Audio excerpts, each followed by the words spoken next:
Guys 2026 നമ്മളൊക്കെ കടന്നു. നമുക്കെന്തെങ്കിലും മാറ്റമുണ്ടോ? കഴിഞ്ഞ 2025 വന്നപ്പോഴും നാം ഇതുപോലെയൊക്കെ തന്നെ ആയിരുന്നു. ഇനി മുന്നോട്ട് പോകുമ്പോൾ പ്രത്യേകിച്ച് മാറ്റങ്ങളൊന്നും നമ്മുടെ ജീവിതത്തിൽ കൊണ്ടുവന്നില്ല എങ്കിൽ ഇങ്ങനെ തന്നെ മുന്നോട്ട് പോവുകയാണെങ്കിൽ നമുക്ക് യാതൊരുവിധ മാറ്റവും സംഭവിക്കാനുമില്ല.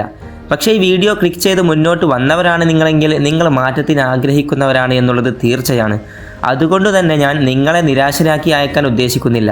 ഇന്ന് ഈ വീഡിയോ കാണുന്ന നീ ഒരുപാട് മോട്ടിവേഷൻസ് വീഡിയോസ് കണ്ടിട്ടുള്ള ആളായിരിക്കുമല്ലേ? പക്ഷേ സത്യം പറഞ്ഞാൽ നിൻ്റെ ലൈഫ് ഒരു മാറ്റവും വന്നിട്ടില്ല. മോട്ടിവേഷൻ വീഡിയോസ് കാണുമ്പോൾ കിട്ടുന്ന ഒരു എനർജി 1-2 മണിക്കൂർ അല്ലെങ്കിൽ മാക്സിമം 1-2 ദിവസം മാത്രം നമുക്കൊരു കോൺഫിഡൻസ് തരും, അത്രമാത്രം. എന്തായിരിക്കും ഇതിന് കാരണം?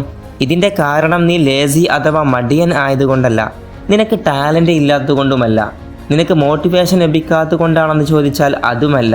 ഇങ്ങനെയൊക്കെ ആണ് എന്ന് നീ വിശ്വസിക്കുന്നുണ്ടെങ്കിൽ ഈ വീഡിയോ കാണാൻ പോലും നീ വരില്ലായിരുന്നു എന്നുള്ളതാണ് സത്യം.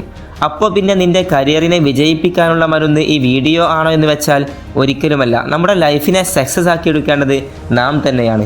അതിനെ എങ്ങനെ സക്സസ് ആക്കി എടുക്കാം എന്നുള്ള ഒരു റൂട്ട് പറഞ്ഞു തരുക മാത്രമാണ് ഈ വീഡിയോ ചെയ്യുന്നത്. നമ്മളിൽ പലർക്കും ടാലൻ്റ് ഉണ്ട്, ഡ്രീംസ് ഉണ്ട്, പ്ലാൻസും ഉണ്ട്.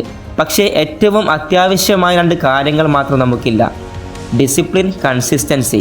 ഡിസിപ്ലിൻ ഉള്ള ഒരാളെ സംബന്ധിച്ച് ദിശാബോധം, ആത്മനിയന്ത്രണം, പോസിറ്റീവ് ശീലങ്ങൾ വളർത്തിയെടുക്കുക, തൻ്റെ ലക്ഷ്യങ്ങൾക്കായി ഉത്സാഹത്തോടെ പ്രവർത്തിക്കാനും ഒക്കെ അദ്ദേഹത്തിന് സാധിക്കുമെന്നുള്ളതാണ്. അല്ലാതെ ഒരു മോട്ടിവേഷൻ വീഡിയോസ് മാത്രം കണ്ടതുകൊണ്ട് നമുക്ക് നമ്മുടെ ലൈഫിനെ ഒരിക്കലും മാറ്റിമറിക്കാൻ സാധിക്കില്ല എന്നുള്ളതാണ്. ശരിക്കും പറഞ്ഞാൽ മോട്ടിവേഷൻ ലഭിച്ചാൽ മാത്രമേ വർക്ക് ചെയ്യൂ എന്ന മൈൻഡ് സെറ്റാണ് നമ്മളെ ശരിക്കും തകർക്കുന്നത്. മോട്ടിവേഷൻ ടെമ്പററിയാണ്, എന്നാൽ ഡിസിപ്ലിൻ പെർമനൻ്റ് ആണ്. ഈ 2026 നമുക്കൊരു സക്സസ്ഫുൾ ആയിട്ടുള്ള ലൈഫിൻ്റെ സ്റ്റാർട്ടപ്പായിട്ട് കാണാം. അതിനുവേണ്ടി ആദ്യം തന്നെ ഡിസിപ്ലിൻ എന്ന അജണ്ട നമുക്ക് നമ്മുടെ മുന്നിലേക്ക് വെക്കാം. നാളെ മുതൽ തുടങ്ങാം, ഇപ്പോൾ മൂഡില്ല, ഇന്ന് ടൈം ശരിയല്ല എന്നുള്ള രീതിയിൽ ഇതുവരെ മുന്നോട്ട് പോയതൊക്കെ നമുക്ക് ഒഴിവാക്കാം. ഇതെല്ലാം വെറുമൊരു എക്സ്ക്യൂസ് മാത്രമാണെന്ന് മനസ്സിലാക്കി ഇനി ഡിസിപ്ലിനോട് കൂടിയുള്ള ഒരു തുടക്കമാണ് നമുക്ക് വേണ്ടത്.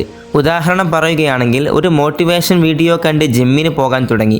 1-2 ദിവസം മാത്രം നാം ജിമ്മിന് പോകുന്നു, പിന്നീട് അത് സ്റ്റോപ്പ് ചെയ്യുന്നു. ഏതൊരു കാര്യം ചെയ്യുമ്പോഴും അത് ഇങ്ങനെയൊക്കെ തന്നെ ആയിട്ടാണ് ഇതുവരെ സംഭവിച്ചിട്ടുള്ളത്.